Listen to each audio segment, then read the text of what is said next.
Hello everyone, welcome to Come Sit at My Table. We sure are happy that you're here. Today is Subscriber Sunday, so we are making another recipe from a subscriber. And today's recipe comes from Nicholasville, Kentucky, which is less than an hour down the road from us. It comes from a lady named Bobby Ironmonger. And this is part of what her letter says. Dear Tom and Melissa, I want to share a family favorite recipe for breaded tenderloins. They are simple and delicious, and they are my husband's favorite sandwich. Well, I have to agree that they are very simple. I'm going to reserve judgment on the delicious until we try them. I know they will be, but we're going to make these and see how they come out. Let's talk about what Bobby uses to make her breaded tenderloins. First, she uses boneless pork chops, and we are going to pound those out to about 1/4 of an inch thickness. Now, her recipe calls for 4. Melissa and I are the only ones here today, so we're only going to do 2 on the video. We'll save the other 2, and we'll probably do those tomorrow or in a day or 2. But the recipe is for 4 boneless pork chops. We also need 2 cups of flour, and you can use either all-purpose or self-rising. Either one works for this recipe. And that's the case most of the time when you're dredging something to fry it. You can use all-purpose or self-rising. We're also going to need 2 eggs because it's our second dredge station. After we pound our pork chops, we are going to dredge them in flour, then in the beaten egg, and then we're going to grind 2 sleeves of saltine crackers.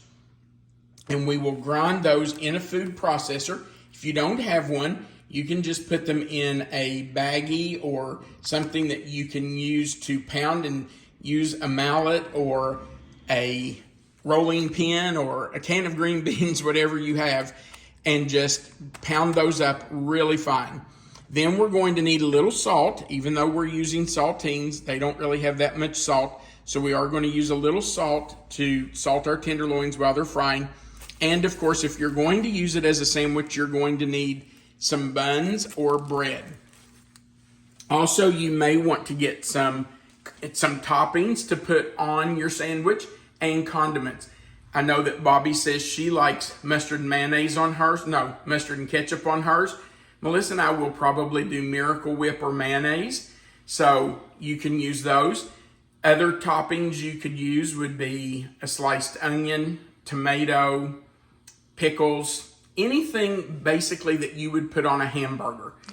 Lettuce, perfect, yeah. So anything you would use on a hamburger, I think you could use on these tenderloin sandwiches.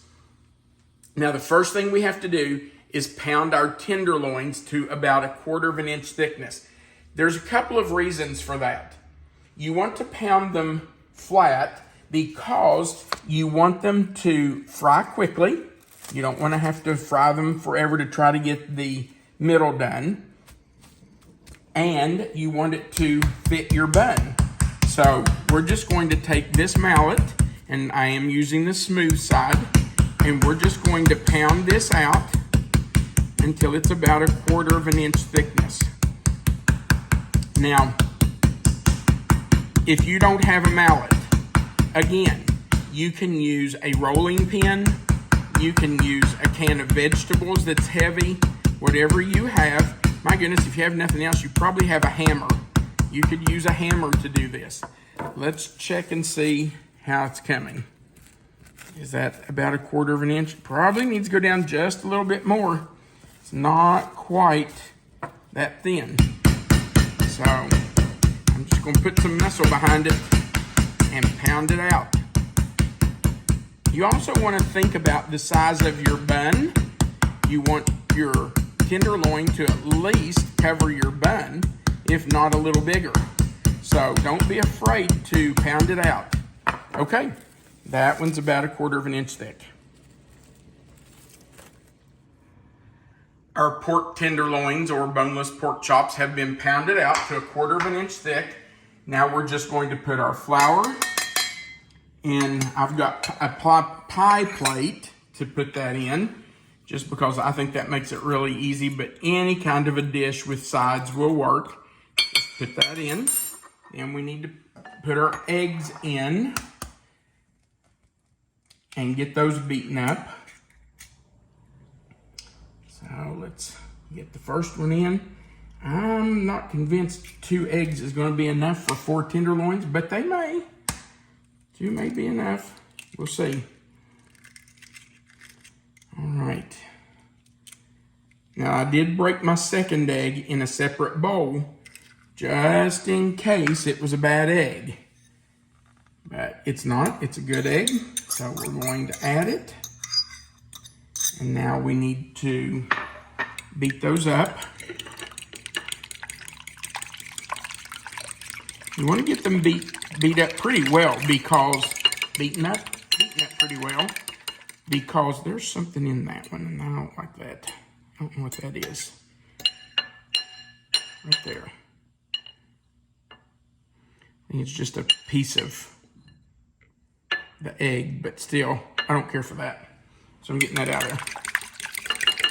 You want to get this beaten really well, because you don't want long strings in it. You want to be able to dredge your flour-covered pork tenderloins or your pork chops, and it cover your chop really well. So just take your time, make sure it's beaten up really well. Now the next thing we have to do is grind up our crackers. I went ahead and did the first sleeve of crackers and half of the second sleeve, but you're going to come with me to do the second half of this second sleeve. So we're just going to put those in our little food processor. And we are using 2 full sleeves. And we're just going to grind those up. Now, you can just turn it on and let it run. By the way, that is noisy. I know some of you are very sensitive to sound, so you may need to cover your ears.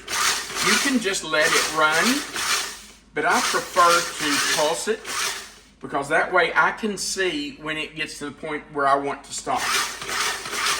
Bobby's recipe does say a very fine grind. So I am going to grind it down till it's very fine. You can see what I've already done with the first 1.5 sleeves. You see how fine it is. So we just want to make sure we let it go just another time or 2. Okay, I think that's good. So let's pour those in. Now remember, this is enough to do 4 pork chops. Now, I need to grab a plate. Hang on. Because we need somewhere to lay this after we get them breaded. So we're going to start with one of our chops. Put it in our flour. And guys, you are going to need to use your fingers. I know you could do it with a fork or something, but really, it's better if you just get in there with your fingers and do it. Just make sure you wash your hands before you start. If you touch anything that you feel like might be contaminated, go wash them again. But it's just so much easier if you wash your hands and do it with your fingers. All right, so we've pressed the flour onto it. We're going to shake it off a little bit. You see it's coated on the edges and both sides. Now we're going to put it in our egg. And I am going to use my fork to flip this, because I don't want egg on me, or then I'll have it sticking to me. And we're going to move it from our egg. We need to make sure it's completely coated with egg. Then we're going right into our cracker crumbs. And again, I'm going right in with my hands, and I'm going to press that in. If you feel any spot that's not covered, cover it up and press it. Turn it over even though it looks like it's coated on that side, doesn't hurt to turn it over and press those crumbs into it. I'm going to tell you, this looks really, really good. I think these are going to fry very, very nice. Okay, so I'm going to put that one on the plate, and we'll do our second one.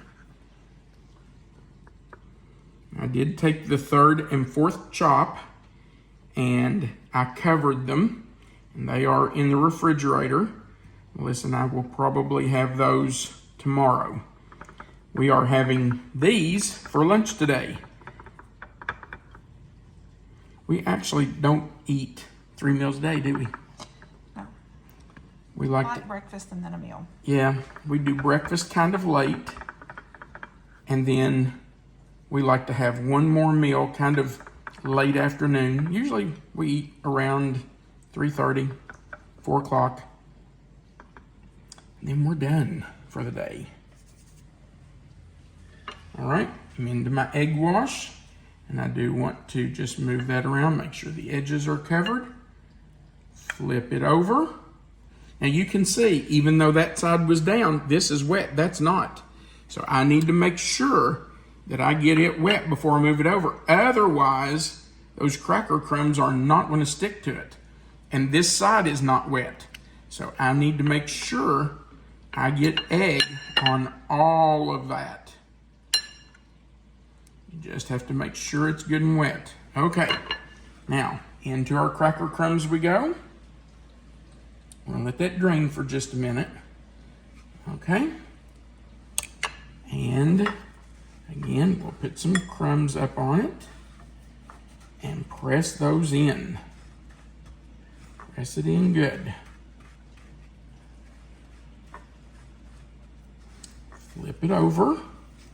Do the same thing on the other side.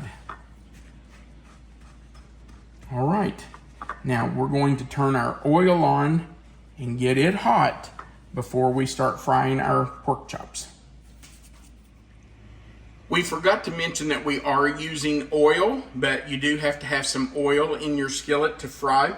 The way you know when your oil is ready is that you can drop just a small pinch of your flour in, and you can see that it's bubbling.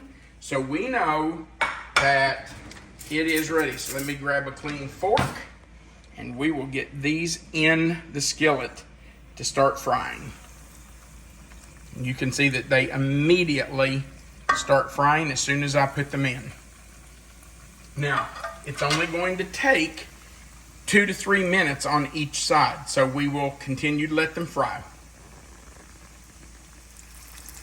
We have fried them for 2 minutes on the first side.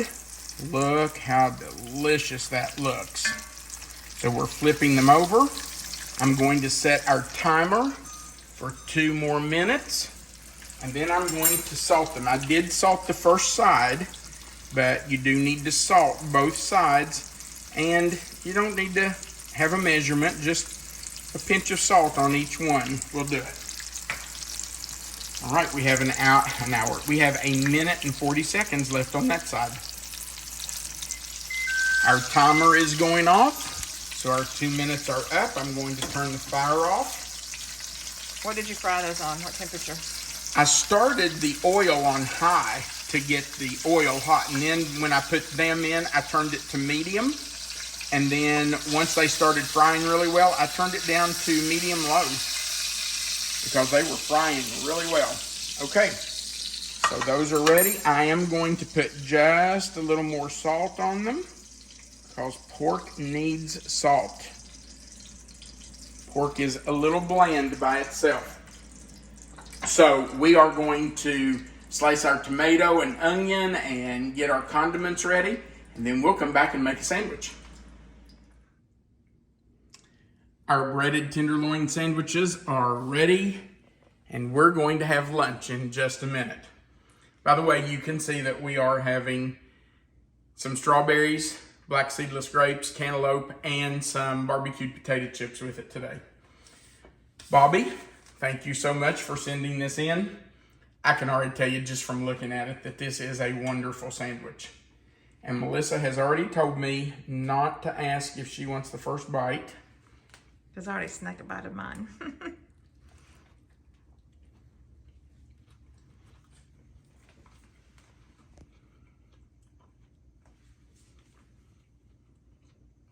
I love the saltines on the outside. It gives it a nice crunch.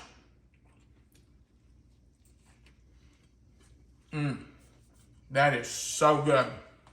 I mean, so good.